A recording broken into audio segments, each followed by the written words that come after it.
The circular coffer dam of the Kariba hydroelectric scheme is threatened by the swirling, flood-swollen waters of the Zambezi River. Unless the round concrete structure holds against the hourly increasing pressure of the rising waters, months of delay will add to the construction costs already estimated at £80 million. Faced with nature on the rampage, the engineers could do nothing but wait and hope for the best.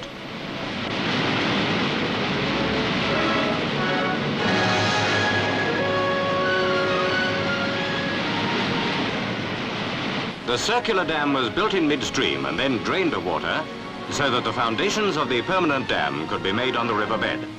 Soon after these pictures were flown to England, the river breached the concrete walls. All on the spot now pray that the floodwaters will very soon fall.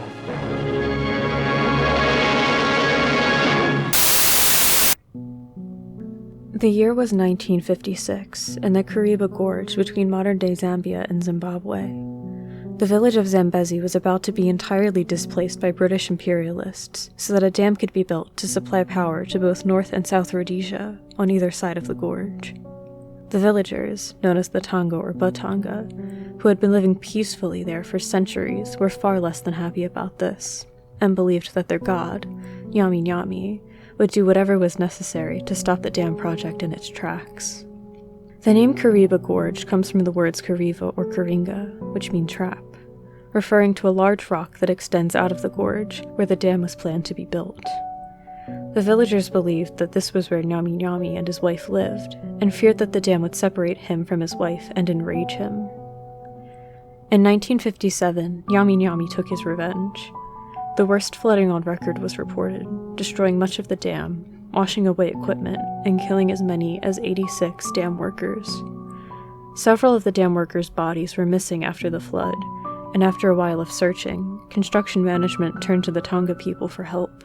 They explained that Nyami Nyami had taken the bodies as revenge, and after much ridicule, were asked how to find them.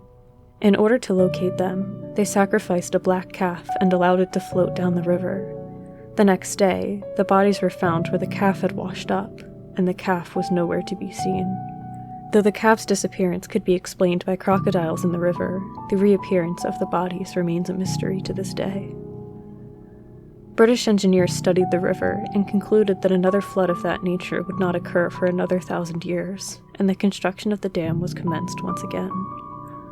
The following year, even worse flooding occurred, once again destroying much of the dam and infrastructure surrounding it.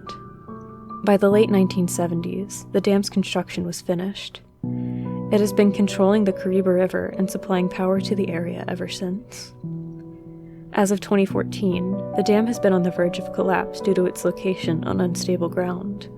And in 2020, officials feared the dam's failure as a power source due to drought.